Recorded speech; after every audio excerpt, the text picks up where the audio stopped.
Martin Pickering needs no introduction. He is an outstanding airso pilot who has showcased aerobatic propeller planes and turbine jets at premier RC events across the globe. Martin is one of the most prominent figures in the RC community, largely due to his flying skills and exceptional YouTube channel dedicated to aerobatics and jets. On his channel, he shares his adventures and knowledge with people worldwide. In this interview, we delve into Martin's YouTube journey, his latest jet, the Pilot FC1, and we talk about the unique challenges of flying other people's planes. Hey Martin, how's it going? Good to see you. It's been a while. I'm good. Oh yeah, a very long time. Yeah, I think last time we flew together was probably in 2010, probably back in like the Spanish Extreme Flight Championships. No, Aerotech show. 10, I Yeah, think, yeah. yeah. So it's been a while. Oh yes. Then you disappeared to the other side of the world. It's really good to see. Back then you were already a great pilot, obviously, but No, that was you. well, it's I been was it's trying. been really cool to see your progression, not just as a pilot, but much more than that, right? I think since then, you've become really well known all over the world. You've been traveling all over the place, flying every kind of airplane you can imagine. You have a really awesome YouTube channel. So yeah, congrats. I think it's been really cool to see that from the distance. Thanks. It's been a really cool adventure, and I admit I've also been very fortunate to have been able to take it as far as we have done. Yeah, so maybe we can take a step back. I'm sure that a lot of people are pretty familiar with you, but for those that are not, maybe we can give a brief kind of description of how you got started into RC and how you progressed into aerobatics over time. How I started, that was an accident, entirely by accident. Unlike almost every other young guy that I seem to meet, where their father flew or their uncle flew, we actually just kind of accidentally found it in our local town because they had a static display of models in the town hall square, and we just walked past, saw it. It looked really cool, and the club members mentioned that this was on Saturday, and they were basically advertising for their club day, which was on Sunday. So we didn't really have any other plans for the day, and once my dad made the mistake of taking me to the flying field, he had a month of "Dad, can I have one? Dad, can I have one? Dad, can I have one?" Until we both kind of realised it wasn't disappearing, and we started looking into it, and not really looked back since. I bought a trainer. It took me a really long time to actually learn to fly, compared to some people that I've helped. It actually took me about a year to be able to take off, fly around, and land solo. Now I've had people do that in a couple of days, so I never considered myself really as a sort of natural flyer, but I've just got hooked and never been able to get enough since. And then that just progressed. Aerobatics was something that really drew my attention, and then as time has evolved, out of the interests, planes have got bigger and bigger. Moved into jets as well, and eventually, basically, if it's got wings of any kind or a motor, then I'm having a blast. Yeah, it's in some ways it reminds me of myself too. Like I didn't know anybody that did RC, and I don't think I was particularly amazing at the beginning. I think it wasn't until I started getting into aerobatics when my skills like progressed probably faster than normal. Because I was also really into it like you. Yeah, I think when I, you're I really into remember it, watching every single one of your new videos on your good old Acro 3D forum website, YouTube channel, hmm Mr. Juan Sanchez, the one to beat. yeah, yeah, it's been a while since there. Um, and yeah, and after that, I guess we were competing for a while, both of us, and you stopped competing and ended up focusing more on just having fun, right? On doing demo flights, on going to air shows. Can you talk a bit about that decision? Yeah, it's one that I did with a very heavy heart. I mean, I really loved my competition and iMac or F3M as it was back then. Sorry. And I really enjoyed it. And I was basically spending all of my holidays on being able to travel to and compete at all these events all over Europe. And along with all of that, I was also spending not only all of my holiday, I was also spending all of my income. And I had no issue with that. I was enjoying it. Unfortunately, though, it reached a point where, for whatever the reasons may be, I wasn't gaining the results that A, I wanted, but B, everyone around me seemed to believe that I should be getting as well, especially here in Spain. I was getting very good podium results and wins outside of Spain, yet here it just wasn't happening. So basically, after a very clear case when, without going into too much detail, we came back from a European Championship with the same pilots, and the results were kind of, I made podium, nobody else came close. Came back to Spain, and the results were completely flipped. So for whatever reason that was, I wasn't happy with that. And basically that pushed me over the edge of saying, this is costing me all of my holiday and all of my money, and it's not providing the results that I want anymore. So I basically quit. I quit competing, and from that point onwards, I then had a load of free holiday and, to a degree, free money, which I then put back into, rather than traveling to compete, traveling to do air shows. And that's where I would say that's probably the best thing I ever did.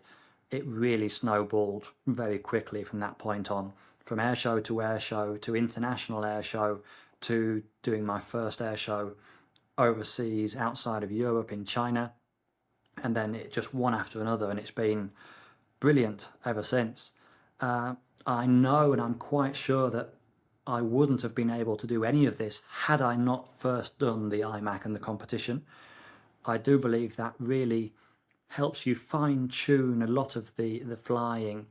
Freestyle isn't just about, as you know, pulling really hard on the sticks, but it's being able to do so in a nice, smooth and precise and controlled manner, which the competition and iMac side really helps you learn. And when you apply that to doing an air show, generally you can tell the pilots that have competed from those that haven't, just by the finesse of the crazy show that they're able to put on. Yeah, the level of kind of the mindset that you have on those type of demo flights, right? Whether it's a freestyle or just a standard demo flight, where you are focusing a lot in where to place your plane, make sure that maneuvers are on the center or the ends. There's all the lines are straight. There's no random stuff in between. Exactly. Yeah, and yeah, it definitely shared the sentiment that I think that's one of the downsides of RC competitions with airplanes. It's not like a racing cars, right? The one that finishes first, it's pretty clear.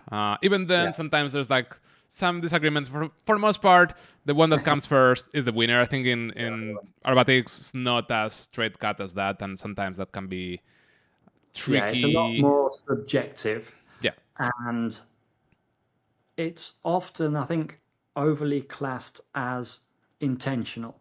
I'm not saying that. But a very simple example, in freestyle to music, setting aside all the iMac side for a moment, just a freestyle to music. You know yourself, and everyone who's listening, that when you hear a song that you like, that you would put in the car yourself, that automatically gets you in a good mood. So willingly or not intentionally saying, I like this guy or I like this plane, subconsciously, you like that music, you're in a happy place, and your score can easily be unintentionally adjusted due to that. And I think that's just one of many factors that can come into it. But that's probably the easiest one to have people understand and say why it is exactly so difficult to actually say, no, this is the criteria for judging. But when you can have something that's so simple and everyone has their own music, and if you don't like the music they're using, yes, you have to try and be objective, but you're not in that same happy place as you are with that rock song that you rock out to in the car on your own anyway. Yeah. Do you miss, other than this obvious, subjective factor, do you miss the general mindset of competition, the training, the going to an event, try to do your best, and Yeah, I mean, I really did enjoy it, and it wasn't purely an ego trip of trying to win. It was something that, the fear of having an unknown sequence handed to you an hour before you have to fly it, and watching everyone else fly and see who does it right, who does it wrong, how do you do this so as not to lose space and height and do everything in time. It really is a few years that I look back on fondly, and even though I would probably say that unfortunately I don't have the free time now to dedicate as many days to flying as I did back then, and as I would say is probably needed to compete at a high level, or at the high level that we want to. But yeah, it's definitely a time that I wouldn't want to change much in.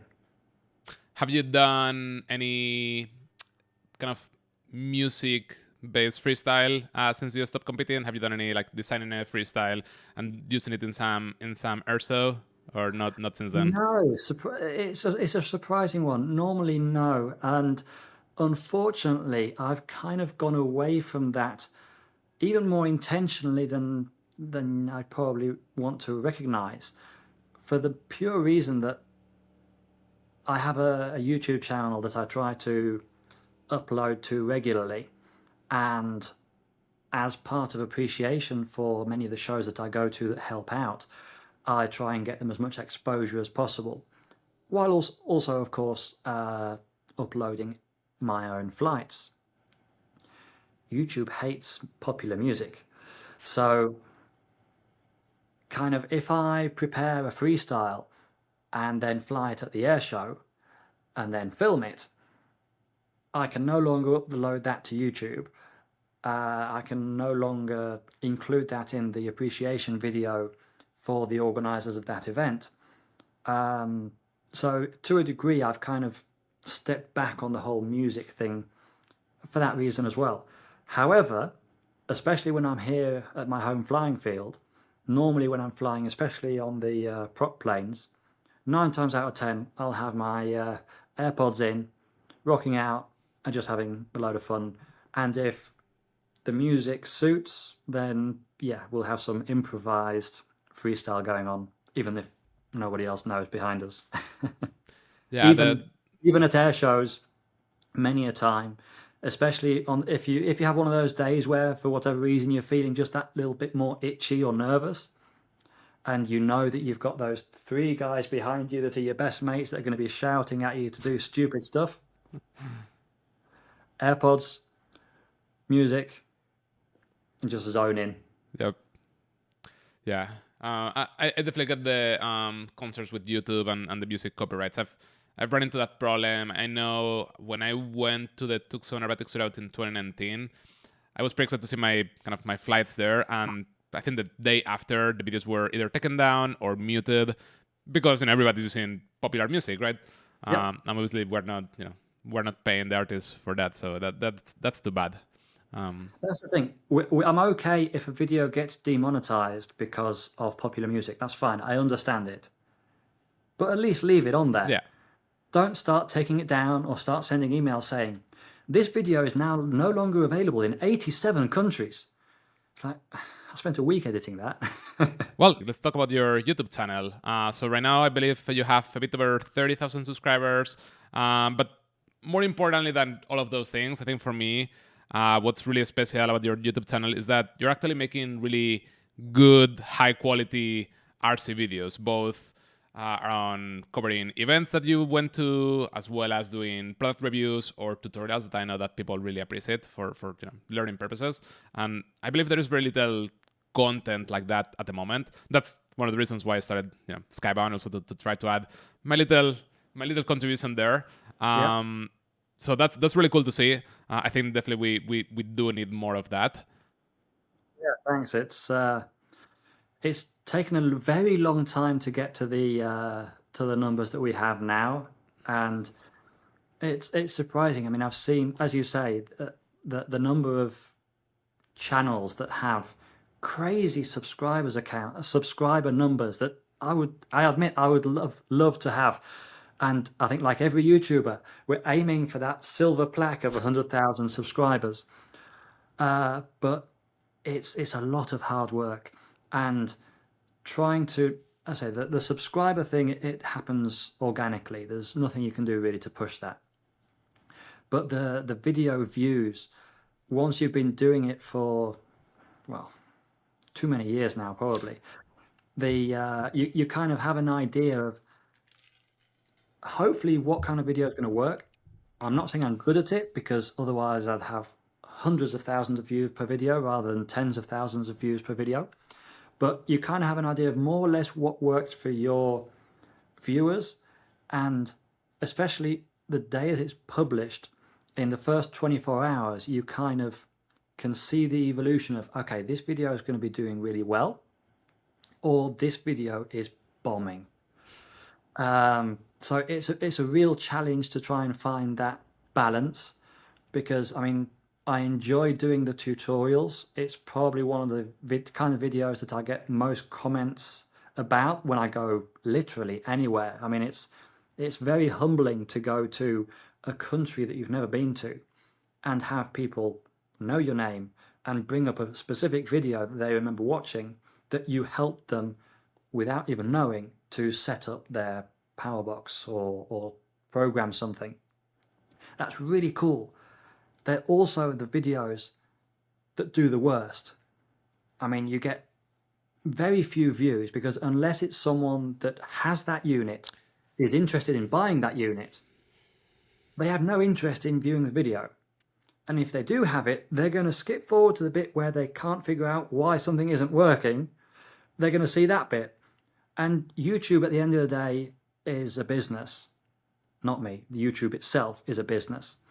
And YouTube is interested in showing people videos that they are going to A, click on, and B, watch for as long as possible and stay on the platform. So when you have a video that you show it to your usual people and no one watches it, and those who do watch it skip to the interesting bit, YouTube kind of ignores that video, and unless you specifically search for it, it disappears. So the amount of work that goes in for the amount of views you get on those, it's very much not worth it, even though they are the ones that are the most humbling, because people then mention them at the flying fields. The other half of it, where you have the air shows, those videos are relatively easy. I mean, you go to the air show anyway, take the camera, take a load of shots, normally on the airplane home, put it all together, and more or less by the time you get home, you've pretty much got a finished video which you can upload. It's not really taken you a crazy amount of time, and you get a good number of views. They're the ones that are most worth it for the least effort. But I think it's all very much, you have to enjoy it to continue doing it. And for now, it's something that I still enjoy doing very much.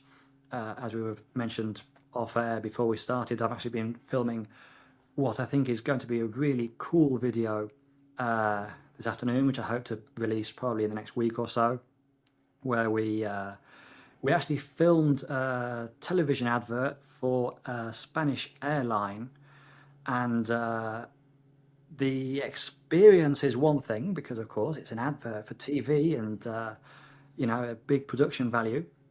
And then there's the fact that every single possible thing that could go wrong went wrong spectacularly. So that's going to be a good video, and hopefully that one's having a lot of effort and thought being put into it to try and both keep it interesting and also show people the reality of how something that looks so simple took so much effort. And hopefully people enjoy it. You might upload a video that is extremely useful about this particular feature of this power box system or how to program this thing. But that's something that's going to be extremely useful for a very small subset of people, right? Probably the more useful it is, the more niche the topic ends up. It's for a very small proportion of the hobby, and the hobby is already a very small proportion of YouTube. So we're really narrowing down who's going to watch that. But it's fun. Sponsors appreciate it. It then, to a degree, leads on to other things as well. In my case, thanks to my YouTube channel, I would say that I've gained many of the sponsors that I have now that I've had for years.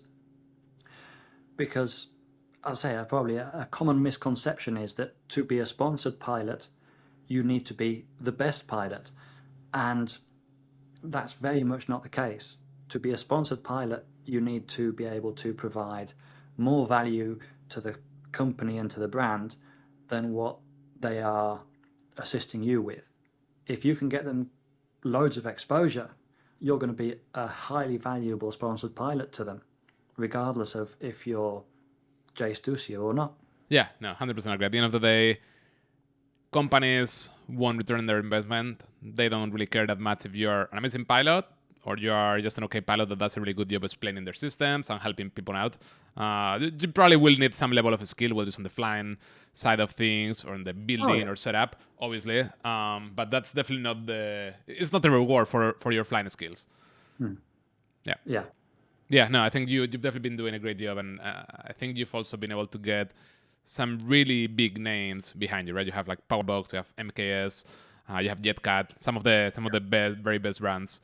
Oh yeah, I've been very fortunate there. It's probably one of those things as well where once you have one, it's kind of easier to move in with the others as well. It's probably the first one that's the hardest one. And well, I mean, my first big sponsor really was Powerbox. That was thanks to my good friend who I think you interviewed recently, Ali Machinchi. I actually crashed a plane due to the one that I flew at the show that you last saw me at, or that we last flew together. The extra that I flew at that Aerotech show in 2009ish. Shortly after, the non-Powerbox unit decided to fry itself, and seeing as that plane was a kind of collaboration with Ali back then. I sort of said, look, I'm really sorry, the plane is no more. This is what's left of it, I'm afraid.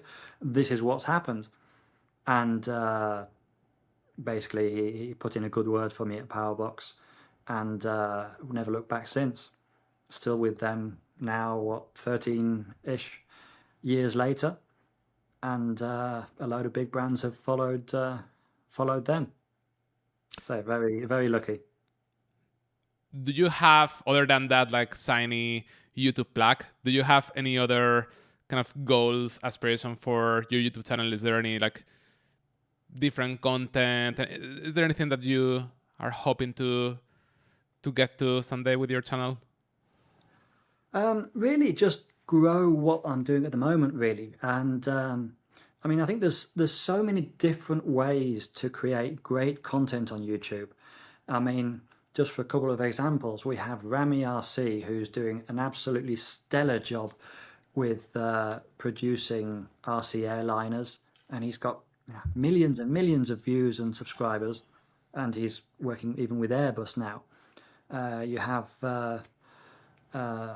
Lighter Side of RC, who have also really got involved in the building side of things, and they too have found a really good niche, and I mean John's doing a really good job as well in growing that YouTube channel. But I've always been one for doing things my own way. I've never really wanted to say, okay, well, Essential RC in England is doing this, I'm going to basically copy them in Spain, and ipso facto I'll hopefully get the same hundreds of thousands of subscribers that they have in videos.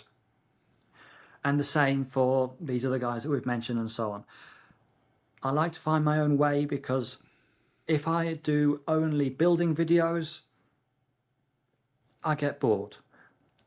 It's not really my main focus. I want to produce content that I myself find interesting and that I myself would watch. I tend to think if I can do that, A, it will keep me interested long enough to continue doing it. And also, if I find it interesting enough to watch it, chances are other people will too. And so far, I've been lucky, and I think that's been working. I say more would be better, but I think we're doing okay. Yeah, I also think that a big part of it too is that, RC is not the biggest in the world, obviously. So I think the ceiling of what you can accomplish is probably not, you're not going to become Mr. Beast, regardless of what type No, of video you make, right? no, So if you're not going to be able to make like significant money, it's not going to be your full-time job, most likely. no, not at all. You have I to make mean, sure that you're actually enjoying what you're doing, right? exactly. I did have a stage where I tried to actively kind of box myself into a more specific style, but not only did it not work, but it wasn't fun. I mean, heck, if you look on the channel, you'll even find a video reviewing the I think it's the iPhone XR, purely Really? because my father ordered it. He was the person that least liked technology in the world, but he needed a new iPhone, and it just happened that his old one broke just on basically the day that the new XR was out. So, which meant he received it on the first day that they were sent out. It was worth a try. I thought, hey, let's just try and do something fun, do a quick video and see if we get to different people. Mm-hmm. But very much not, A, it didn't work, but B, just Not very not fun. something I was interested in. Yeah. So yeah, I think his main thing is YouTube is hard. YouTube is really, really hard. And it takes a very long time, unless you're immensely fortunate and you just find a niche that for some reason just works for you. But normally everyone you speak to, YouTube is hard. And it's going to take a very, very long time. I mean, I don't know how many years I've been on YouTube, but probably at least 5 or 6 uploading regularly, and we're at 30,000. So yeah, if you don't enjoy it and have fun with it, you're not going to stay in it for the long haul. Yeah. Well, let's get back to planes. What are you flying these days when you're at home? What's your go-to aerobatic plane? Go to aerobatic plane. I would like to say it was the PickeringRC Laser, the 103-inch with 100cc engine, or GP123. Unfortunately, that one can no longer be my go-to model at the moment for reasons of being, kind of broken. So at the moment, my other prop plane, which is now my go-to plane, is the PickeringRC 103-inch Slick, which is also a really good airframe, but it's different to the Laser. I'll say the Laser is the more aggressive of the PickeringRC lineup at the moment. The Extra is kind of in the middle, and the Slick is kind of bringing up the rear. Now, that doesn't mean to say it's not immensely agile. It's just not absolutely ludicrous like the Laser was. Still loads of fun, though. Is that the latest version of the Laser? I believe that Pilot released recently. Is that the V2 or the V3? Yeah, they recently released the V3. Mine was actually a V1, the one that recently met the ground and decided to re-kit itself. But yeah, the V3, I've got to fly it in Australia a month ago, and I don't know how he keeps doing it, Tony, at PickeringRC. How the planes are flying now is just incredible. I mean, it feels so much lighter than my previous V1 and the V2s that I've flown. And you look at it, it looks very similar, but there are sort of small changes, small details, which are sufficient to really make a noticeable difference in flight. I mean, it's got a slightly different wing shape, ailerons, and a few other minor touch-ups, which just give it even better control and authority, which is really something that it wasn't lacking in the first place. So now it's very much a case of set the rates to what you, the pilot, can do, rather than set the rates to what the plane can do. Otherwise, you're going to be playing catch up with it. For those people that are considering getting a new, 120cc pilot aerobatic plane, but they're struggling to figure out slick, laser, extra. You mentioned, you talked a bit about aggressiveness. Are you able to kind of give a bit more insight into how people should be thinking about choosing which of those models? Is it more of a Sure. which one you like better look-wise, or That's always a factor, of course. At the end of the day, we're modelers. We love our toys, and if you don't like the look of it, you're never going to be happy with how it flies. So if you love one of them, just go for it, and you'll be happy with it. At the moment, Pilot really made a massive leap when they released the laser. So basically, I would say at the moment, for any kind of aspiring or energetic 3D pilot, there are 3 pilot planes to look at: the laser, the slick, and the extra NG. Within those 3, no matter which one you go for, you'll be happy with it. No doubt about it. If there's a specific color scheme that you love, or a specific type of model that you love the look of, just go for it. If you like all of them more or less, or you're kind of indifferent between the color schemes or whatever, normally my recommendation would be, if you are trying to knock Jace off of that top spot, get a laser. The laser is the most crazy, agile, quick, precise model that they make. On the other side of that, even though it can do absolutely all of the same maneuvers, just some of them not quite at that breakneck speed, you have the slick, which is probably the one that I would recommend more for kind of anyone who's looking to do a 100cc plane for IMAC, pattern, or freestyle, so freestyle to music, because it has a much taller fuselage, knife edges at basically idle almost. You can just pin the rudder and it'll just keep knife edging along without falling out the sky. So that's a really fun plane. That's kind of a more slow and low, closer to you. I don't want to say old school, because the old school of flying of the S-Batch and all that kind of plane was loads of fun in the day. Still loads of fun now. But the feel of how precise the plane is in doing it all is very different now to then. Back then, you had to fly low and slow because they didn't want to fly fast. They couldn't fly fast. The slick now is a plane that can do everything, but it's really, really fun doing that low and slow because you have that crisp control. And then you have the extra, which is kind of sitting in the middle there. It's the best of both worlds. It's crazy aggressive, it's crazy precise, it's crazy smooth, and it's happy going both quick and fast and slow. So, I mean, probably I'm going to be looking at getting an extra to replace my laser, simply because I've always been a sucker for extras. I've had quite a few of them, and yeah, sure, we go extra, extra, ooh, edge, back to an extra. Oh, everyone's having Yak 55s. Oh, I'll have a Yak, please. Oh no, well then go back to extra. Extra seems to be that one that every time they bring out a new model, everyone goes back to, and they just always fly great. So either way, it's a safe bet. the other plane that I'm guessing that you're pretty excited about is the one right behind you? Is that PickeringRC FC1? Exactly. That one I'm excited about, and it's really been tough for me because I've had that thing sitting in a box for the last year. I received it last September, a week before Jet Power, the Jet Power where I flew Enrico's FC1.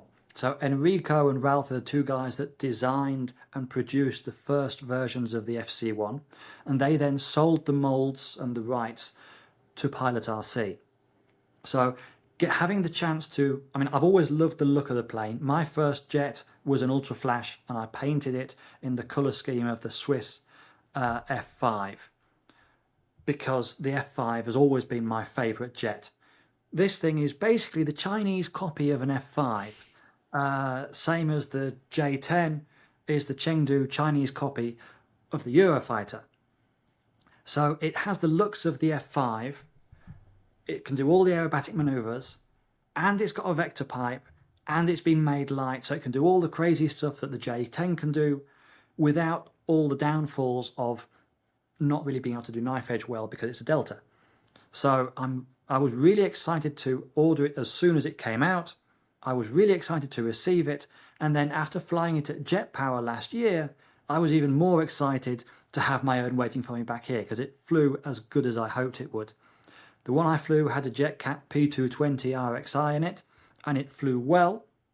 However, it wasn't an insane punch out like I'm used to on the J10, which has that same turbine, but of course being a slightly smaller plane, slightly fewer servos, the power to weight ratio is better in the J10 than it was in that particular FC1. So there's been two reasons why that is still currently sitting on the shelf behind me waiting to get started. The first one is entirely through my own fault, which is 2 years ago I bought this house and we've been refurbishing it ever since. 6-month project has turned into now almost 2 years, doing everything ourselves, and we are almost finished. We've moved in, the workshop is now very close to being as I wanted as well, so soon we're going to be back in the workshop building, making all the videos that we've been a little bit low on lately because of all that work over the last 2 years. And then the other side of it is that as of 2 weeks ago, I've now received the turbine for it. Now, I ordered the JetCat P250, so we have roughly 3 kilos more thrust than the one that I flew in jet power. So if that one was already fun, this one should be absolutely amazing. Now, unfortunately, when I ordered it, the JetCat P250 Pro, I kind of had a little bit of insider information that they were soon going to be releasing a new version, the V2. So at that opportunity, I sort of said, okay, well, fine. Well, I'm working on the house. I'm not going to be able to build the plane immediately anyway. So we'll put it on hold, put it on the shelf, and we'll wait for the brand new V2 version, which now we have it here. As I say, we're finishing up a video at the moment, which I think everyone's going to enjoy when that comes out in a couple of weeks. And then the next thing going on the table is the FC1. Full series of build videos on it, and then some real fun. Nice. What gear are you planning on using on that plane outside of that JetCat turbine? That's going to be running full MKS servos throughout. So I've received those. I've actually gone for a slightly different or unusual mix to what people may usually go for. Kind of based on the same theories that I used when building the J10, which is I've learned from both that one and the one above it, the Lizard, that for 3D jets, the lighter the better. And if you can make it lighter still, it'll be even better than that.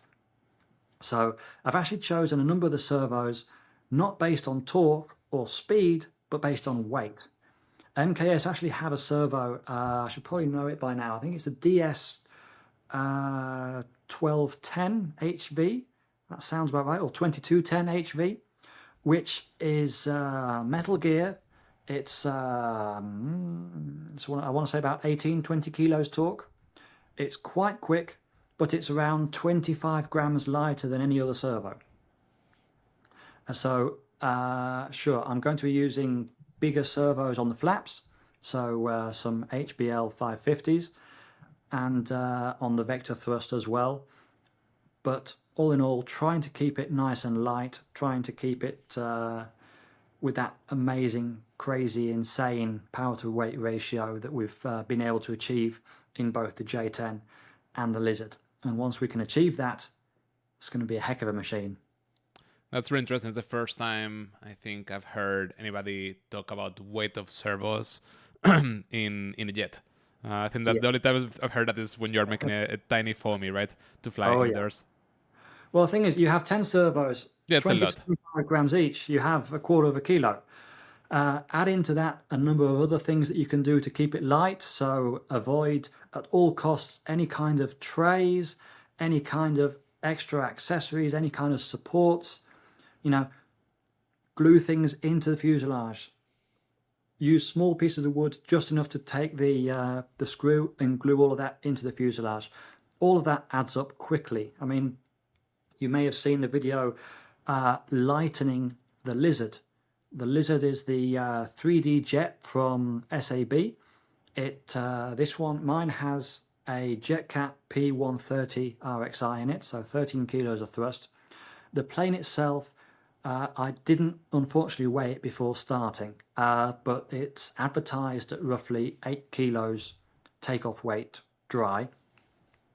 And throughout the video, I was able to remove, from memory, I think it was about 950 grams out of an 8 kilo airframe.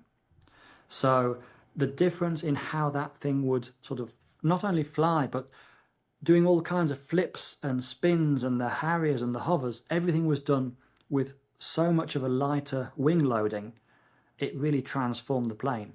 And sure, that actually included removing 2 servos, so it no longer has rudder servos in it. We removed the electric brakes because electric brakes are really heavy. The electric brake controller, we changed the fuel tank, changed a few of the composite parts. Doing that, we were able to change the CG, or change the batteries, keeping the same CG because we removed the rudder servos. And yeah, so this time I'm trying to avoid having to do all of that retrospectively, because that already flew. And once it was flying, I thought, this flies good, but if we can get it lighter, it's going to fly better. And I then had to basically pull everything out again to make all that lightening.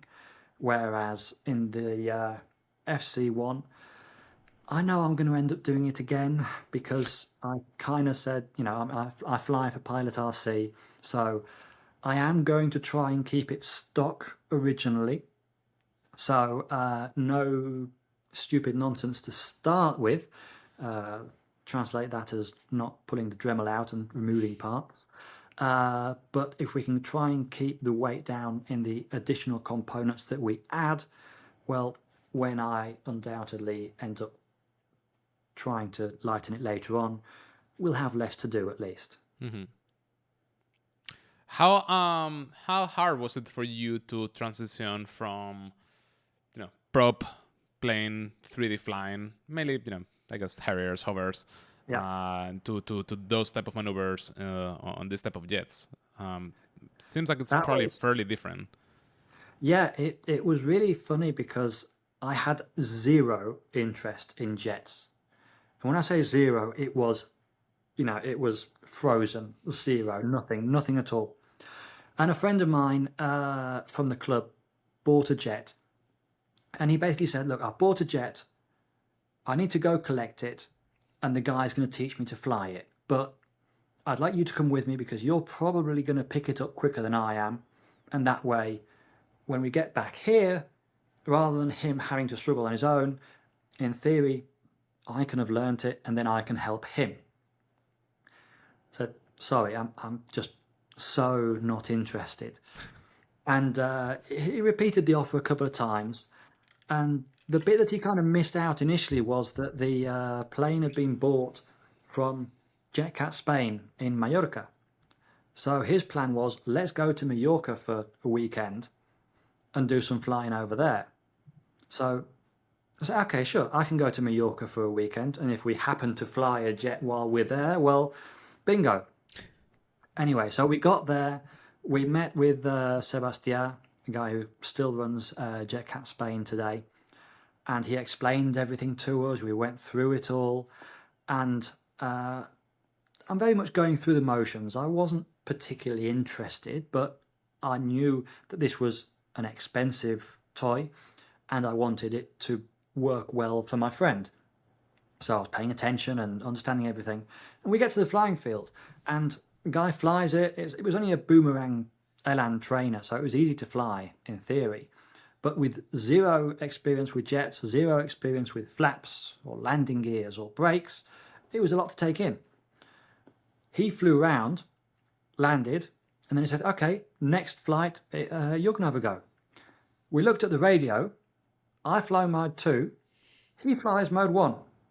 Sure, I can fly mode 1, but I'm not flying my first ever jet in mode 1. We were in a bit of a pickle. So he ended up going back to the shop, picking up a second radio in mode 2. And my first jet flight was knowing that if I indeed took off, the only option I had was to land myself, because I could not hand the radio back to this guy because it's in the wrong mode. Fortunately, it was a boomerang elan. It was seemingly doing about 1,000,000 miles an hour. It felt like the fastest thing on earth. The sky wasn't big enough, and all I was doing was sort of circles. But in that flight, despite the circles, I was still able to do sort of a 4-point roll, a cautious knife edge, a little bit of inverted. I'm guessing it was probably terrible, but we were able to land it. Everything was okay, and actually after that first flight, I gained my JetCat sponsorship. Basically, Sebastian sort of said, if that's what you can do on your first ever jet flight, we need to see what you can do with a jet of your own. Had you given me that opportunity 10 minutes before flying, so, thank you very much. No, I'm not interested. I don't like jets. Ask me this 10 minutes later, having just landed this thing, smiling from ear to ear, and all I could say was, I want one, I want one, I need one, I need one. I was hooked. It then did take me, probably once I got my Ultra Flash up in the air, it probably did take me probably a good year before I could fly it in a way that, how to put it, from very early on, I was able to fly and put on what, for me, myself, as a 3D prop plane pilot, felt like a good show. You know, I could knife edge down the strip really low, could do a 4-point roll really low, slow roll really low. But I still had the mentality of the 3D plane. So I was flying my 500 km/h Ultra Flash jet in 200 meters, you know, inside a really tight box. And it took sort of about a year to understand and realize that in general, most people tend to agree on a style of flying for jets which is elegant and one that isn't.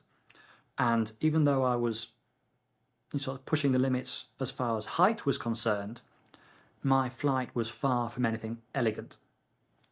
But once that I was able to sort of change that chip, probably about a year later is when we sort of started flying bigger circuits, bigger loops, bigger maneuvers. And that is also when we started getting some nice comments from people about flying jets.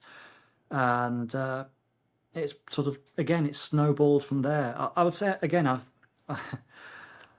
my phrase for this podcast seems to be, I was very lucky, but I was. In the club where I fly, which is also where you've been for the SXFC, we've always had a number of members who fly or own very nice models, be that prop planes or jets. And nowadays they're able to fly them well, but it's taken a number of years where the wallet was bigger than the skills. So through all of that, I've also had the rare opportunity to be able to actually fly a massive number of models that I would normally never have had the chance to get even close to, and a massive variety as well, which again, normally, if it was down to my own economy, well, you can probably figure it out from yourself. I've had the J10 10 years. Wow. That one is new this year. That the Lizard I've had about 3-4 years. And the Ultimatum, which is to the side of me, that one it's also probably about 7 or 8 years.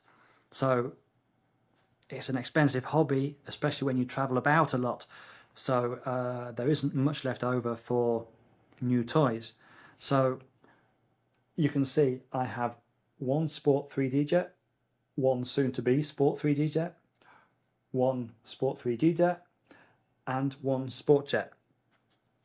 If it wasn't for those club members that, through both assisting them and enjoying by myself as well, I wouldn't have had the opportunity to fly all the scale jets, all the glider jets, and all the other different kind of models beyond the ones that I would normally spend my own money on. And again, it's one of those things that because you've been seen to be able to fly all those models, it does tend to just open a few more doors.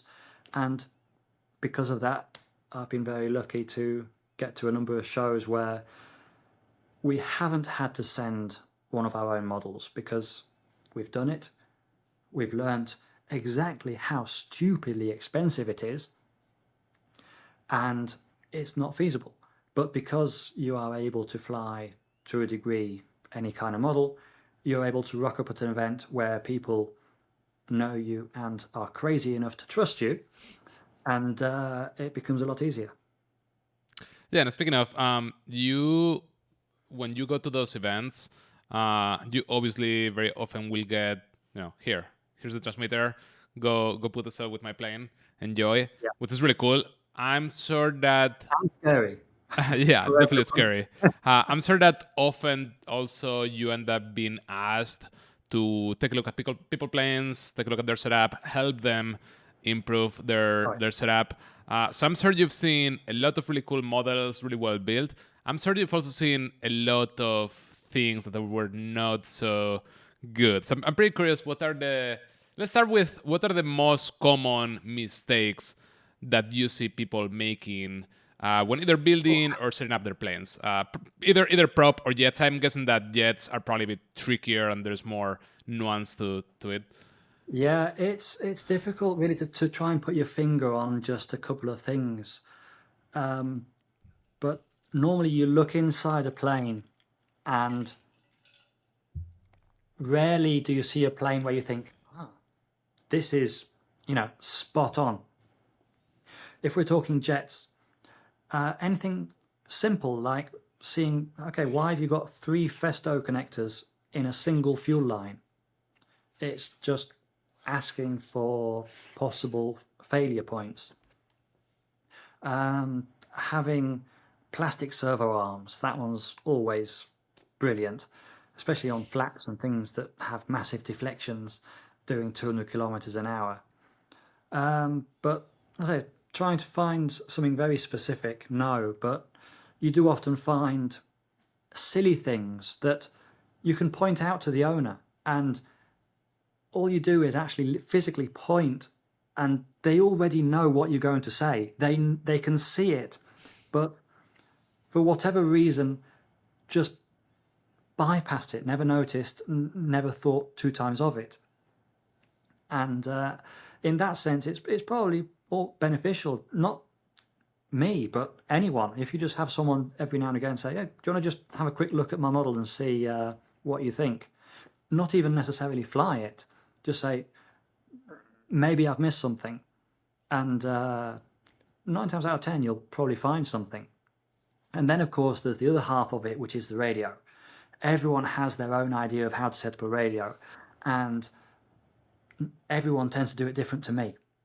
Either I'm really special in wanting very specific things, or there are some amazing configurations out there. And I say that with the utmost respect to anyone and everyone who programs their own models, of course.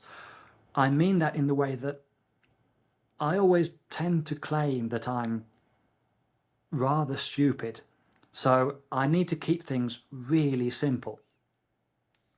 So basically on, say, my J10, I have effectively 2 switches, and one of them controls the landing gear. The other one is for hovering, and it just changes the gyro position from normal flying to crazy.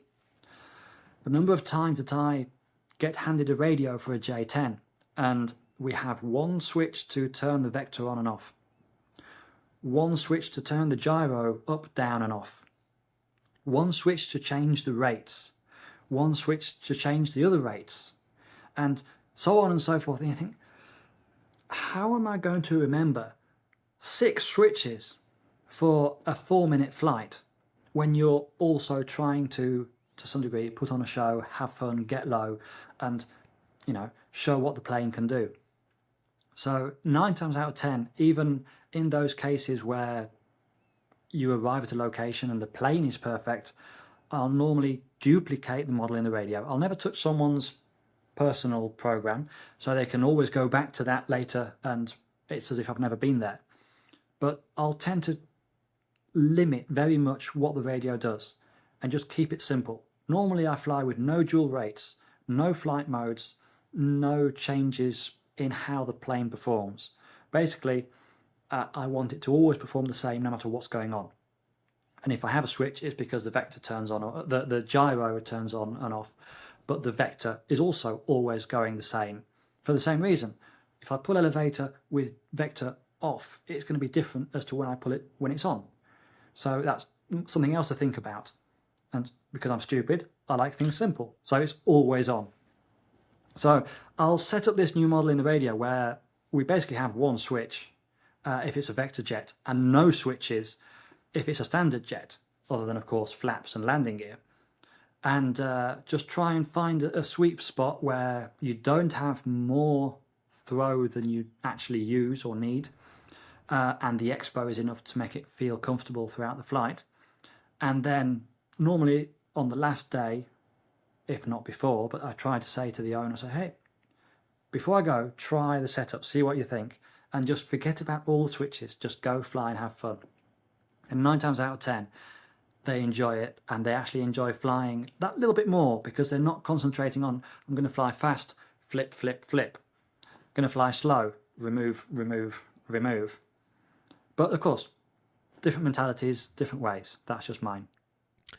Yeah, for what it's worth, that's pretty much my same mindset around setup on the transmitter. I want to keep it really as simple as possible. I don't want to touch anything that is not the sticks as much as possible. So yeah, I don't have dual rates. I don't have my prep planes. I will have the switch for ignition on and off, and exactly. that's about it. And yeah, I think especially when you're flying pretty hard aerobatics and you are going from maneuver to maneuver, the last thing you want is having to switch things around or think which flight mode you are in. I can actually trace back the exact moment when I stopped using dual rates and flight modes. And it dates back to one video that I saw on YouTube of, I'm quite sure it was Jason Schulman at the TOC 2002, where he did a rolling loop, a loop with slow rolls integrated into it going up, faced the plane down and came in for a low panic or inverted flat spin low to the ground. And it just did a sort of slow roll straight down. This was with a 42% size airplane back when anything with a 90 size glow engine was already massive. So the thought of destroying a 3-point-something meter airplane. And what did he do? He turned round to the crowd in Las Vegas at the TOC, held the radio up, and just said, I didn't flip the dual rate switch. I was on low rates because of the slow roll going up. And when he came down for the flat spin, it wasn't there. So at that particular moment, I literally paused the video, went into my workshop, picked up the radio, and deleted all of the low rates on my models, left the expo as it was and increased it a little bit, and said, okay, that is never happening to me. Yeah, I haven't watched that video. I would look for it now. But it's very similar to my thinking process there. I think when I was getting to a point where freestyle flights or demo flights were like back-to-back, maneuver after maneuver, going from precision to 3D, I started to realize that every time I would go for especially for a 3D maneuver that I need high rates on, I would like triple check that the switch was in the right position, because I was very scared that, if I forget to do this, the airplane is gone. We have a problem. And that ended up being more harmful than helpful, right? Having to be thinking about that on top of everything else you're thinking of when flying that way. So, Exactly. yeah, keep it simple is the way to go. KISS method. Keep it simple, stupid. Yeah. We're talking before about other people's planes and how sometimes the setup might be not the best or not to your liking. Is there any particular planes that you've had to fly and felt pretty scary, whether it's because of the cost of the plane or the setup, that you might have thought about it twice? That happens quite regularly. I mean, I would tend to say that I'm probably quite a calm, relaxed kind of guy. That doesn't mean that I'm not doing a million miles an hour inside. And I know very well how expensive these toys are. I did go through a stage a number of years ago with prop planes of my own where I effectively lost all respect for them. And I was quite fortunate. I don't seem to remember actually destroying any because of it. However, I did start breaking literally everything possible in flight. Airframe, servos, engines, you name it, it was failing on me. And that was kind of when I actually pulled back a little bit from the prop 3D flying, because the equipment just wasn't holding up for me. I didn't have the crazy amount of time needed to spend every evening in the workshop repairing things.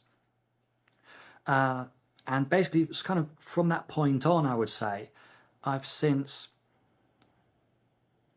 gained a lot of respect, especially for other people's models. The last thing I ever want to do is damage a plane that someone lends me. I do a lot of maiden flights for people. That's always a nerve-wrecker, because not only is it an expensive plane and somebody else's plane, and sure, you've checked it over on the ground, but is everything genuinely fully locked down, secure, tight, and as it should be?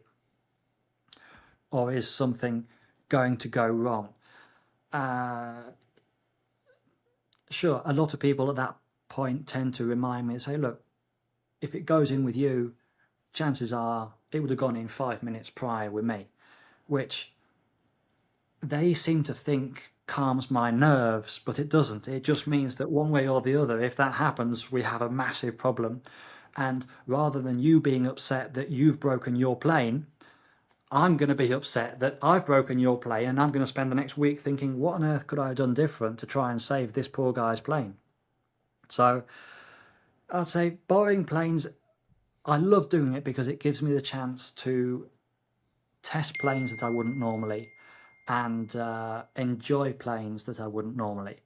It's also a massive responsibility that you try and make sure that, even though putting on a show and sometimes really pushing it, trying not to push it too far. You'll normally see, though, in even my own style flying and the height of my flying, you'll see there how good I feel that setup is and how confident I feel with that plane. If you see, say, one of the videos from Chile a couple of months ago, I had an absolute beast of a week. Spent the whole week flying a load of different jets, and basically it's just all there for me to do. They basically said, here you are, here are the planes, here are the batteries, make sure that when you take off you've put fuel in and you've got charged batteries. That was the level of sort of concern. And the setups were really good. The flying that I did thereafter, there's awesome videos flying knife edge, super low, inverted, just having an absolute blast, and wishing that some of these models I could bring back home with me. At the same time, within those same planes that I was provided, we also had so many failures from things that were unexpected. the most spectacular of which unfortunately wasn't on camera, and it's really difficult to repeat. But it was on a J10. It was the Pilot RC version. It had previously, quite some time ago, been in a bit of a crash. No serious damage. I think the engine flamed out basically, and it just came down hard. But they'd repaired it. Everything was hunky-dory. And we'd done a couple of test flights and everything was going well. And on the first proper flight, I pulled to do a square loop. I pulled, plane went up, fuel tank went forwards. Of course, that was then followed by the very distinctive sound of the turbine going pew, because of course it no longer has any fuel in it.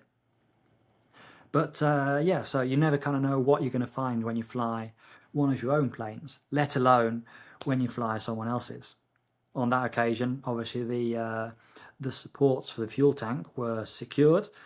They just weren't quite as secured as they needed to be. Yeah, that must be a bad crash. No, it actually landed okay. Surprisingly, it did? Thankfully, were you yeah. high enough that we were to glide? Yeah, well, the J10s don't glide. They really, really don't glide. You basically have to kill the engine yourself at a position that you know you're already pointing nose down. Otherwise, they just come down like a leaf. The CG doesn't allow them to get the nose down if it once points up. So it literally it came down like a leaf, and basically, no, sorry, I'm mixing up stories here. That's your fault. We actually had two issues with two J10s. The one that came down like a leaf was because of a flame out in a Harrier, at which point you're just a spectator. You're watching how it comes down and you're just trying to keep the wings level. That one, no damage. It flew again in the afternoon. The one where the fuel tank flew out, it actually pulled up, sort of, it flamed out, was able to get the nose down quick enough, and because of my IMAX training, I'd pulled the square loop on the runway, in the center of the runway, which meant that when I pulled up, and Chile has a massive runway anyway, all I had to do was push the nose down again, and it just landed towards the end of the runway in a perfectly straight line. Fortunately, of course, the fuel tank was on the CG, so the plane flew just as well, if not better, because it was actually lighter. Interesting. Yeah, flying other people's planes definitely is great. Like I haven't flown anywhere as close as many planes as you have from other people, but I've also flown a lot. And it's always that combination of super excited, super scared. On the back of I tend to not think too much about it after looking at the plane and I decide that this looks reasonable. Let's fly it. But there's always that little something in the back of your mind, like, well, if something goes wrong, whether it's an equipment problem or we are human, right? Like we can always make some mistake sooner or later. So it's never impossible for something bad to happen, and it's not a great day for anybody. The one we can probably say, and answering one of your previous questions, I would probably say, and hopefully everyone who's listening can now go back to their models and check that this isn't happening in their plane, especially if they're going to hand it to either you or me. Crazy aileron rates and no elevator rate, or no expo on rudder and huge expo on ailerons, that's a really weird one, and I can't figure out why. If you have quick ailerons, you want quick elevator and quick rudder. That way everything kind of feels more or less homogeneous. Not this silly thing of crazy roll rate, but the elevator you need to go to the moon and back to do a loop. Or the rudder where you have it pinned to the side and it'll do a knife edge loop almost on its own space, but the ailerons and elevator do nothing.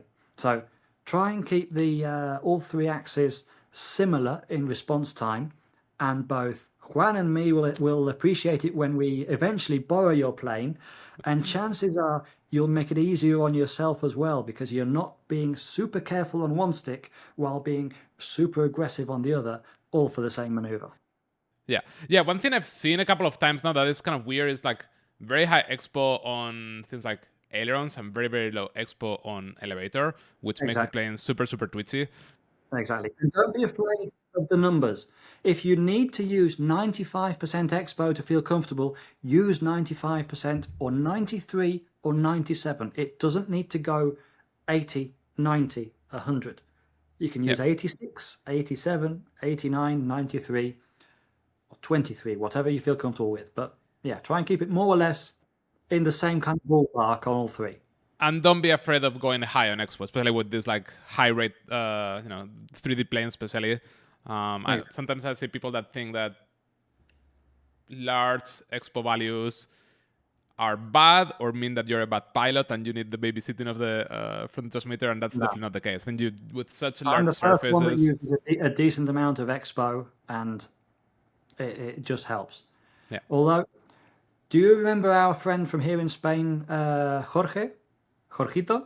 Mm-hmm. Crazy guy, flies 3D, great pilot, now great mechanic for full-size aviation, but he always, for some reason, ran with zero expo, even on 3D planes. Wow. How? I have no idea. I once tried to fly one of his planes. I almost crashed on takeoff. Yeah, I mean, there's definitely a big part of personal preference there, but yeah, no expo on 3D planes sounds really, really hard. Yeah, you've traveled all over the place. You've gone to lots of the coolest events. Have two questions there. One is, what's the event you've enjoyed the most, and you would recommend other people to attend if they can?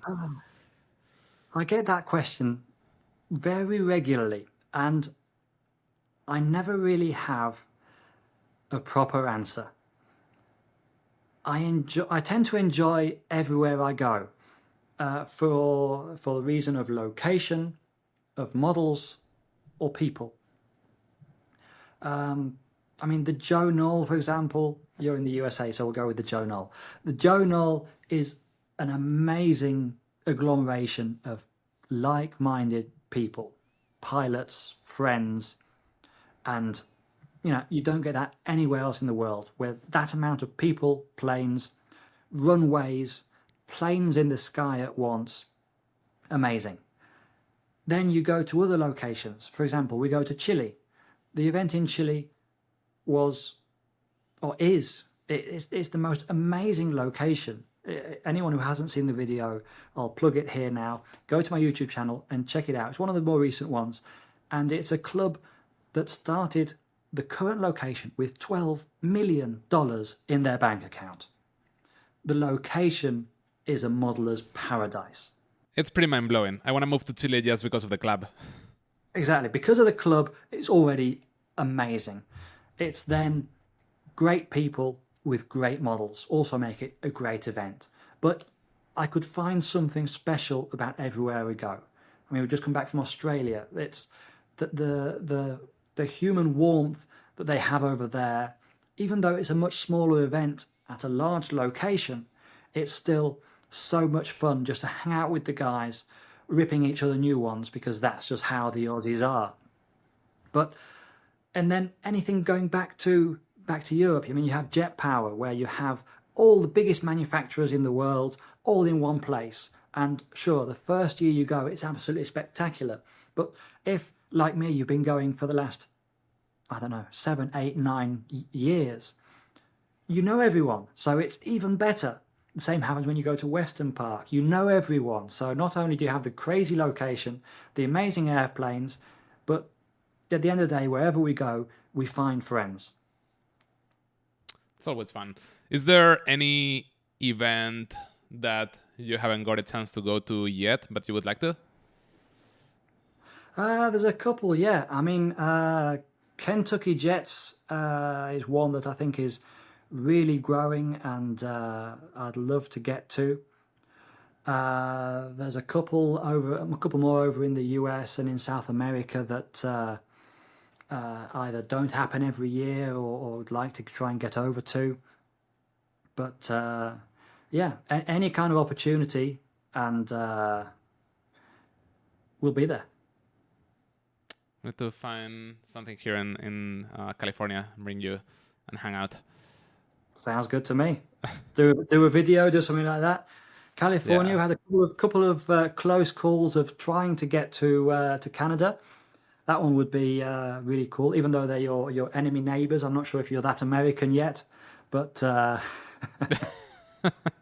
Cool. Well, thank you so much, Martin. I think this was great. It's also awesome just catching up with you after such a long time. yeah, no, Yeah, keep up the awesome job with the channel and with your demos. thanks. Look forward to hopefully seeing you soon as well. Yeah. See you, Martin. See you, man.